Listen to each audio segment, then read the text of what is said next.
Hey guys, Andrew here with another 5-Minute Friday. I want to talk to you guys today about remembering what you forgot. Kind of interesting title, but it all makes sense. The biggest thing for me lately has been trying to get all these ideas in my head out on something, and especially if it's for orchestrating another piece or just composing anything that could be a part of the greater picture. It's been trying to get that idea out and alive and breathing on its own. And with that, it's a matter of actually putting in some effort to just jotting it down.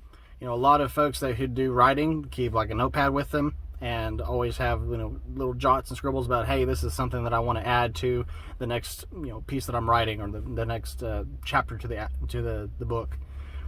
For folks that do artwork, it could be as easy as having a sketch pad and just quickly jotting something down and illustrating it freehand before they actually get to really creating it.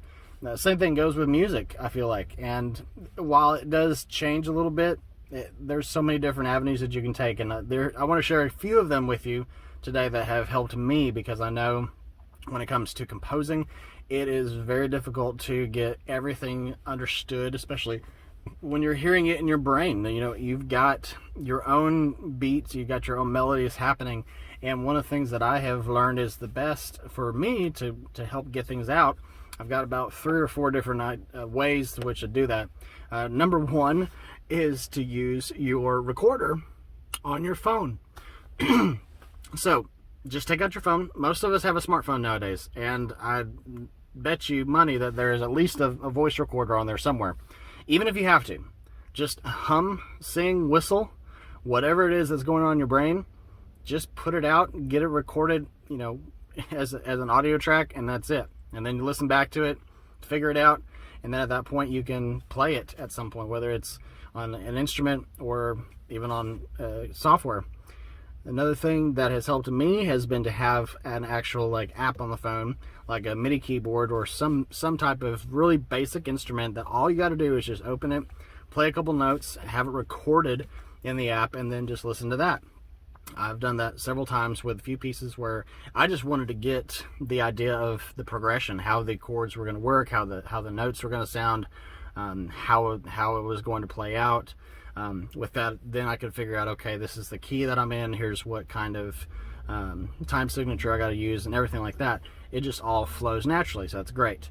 Another thing that I have done before is actually, if it's mulling around in your brain long enough, it's going to stick, hopefully enough for you to get home and also try it out. If you're on the go, or if you're like me, I work 8 to 5, and yet at the end of the day, after everything's said and done, that idea may still be in there somewhere, but it's just not coming out. So I actually have to get behind the keyboard, and a literal keyboard at that point. I do have a MIDI keyboard, 66 key, and that just really does help get it at least breathing on its own. At that point, you can just go ahead and open up your software, get it running, have your just have a piano app, just have a piano playing in the back, and use that to make at least an impression of, here's what's going on in my brain. I need to get it out somehow. I need to get it available so I can go back on it and say, that's right, I like that. The latest composition that I did for one of my new pieces for the next album, When We Rise, was Apogee. And Apogee is the first score in this album. And that one was really difficult because I had the culmination, I had the big swell at the end already in my brain. And I had an idea of where I wanted to put it, but I didn't know how it was going to run. And yet I had the idea in my brain long enough that I said, you know what, fine, it's got to be alive. So I went ahead and got my keyboard running, and I recorded just a little bit of it, started playing with it, tinkering with it, and then finally it just all came together. And over the course of a couple days, it was done. And so it's now ready to go. So with that, that's 3 of the ways. I would try to think of a 4th one, but it would just be to use whatever tools you have available. It doesn't matter what you've got, but some of the biggest things is that we have technology working for us. We've got smartphones, we've got computers available. I would say if anything, try to find a way to express it, get it out there, because the longer it sits with you in your brain, you're going to forget it at some point.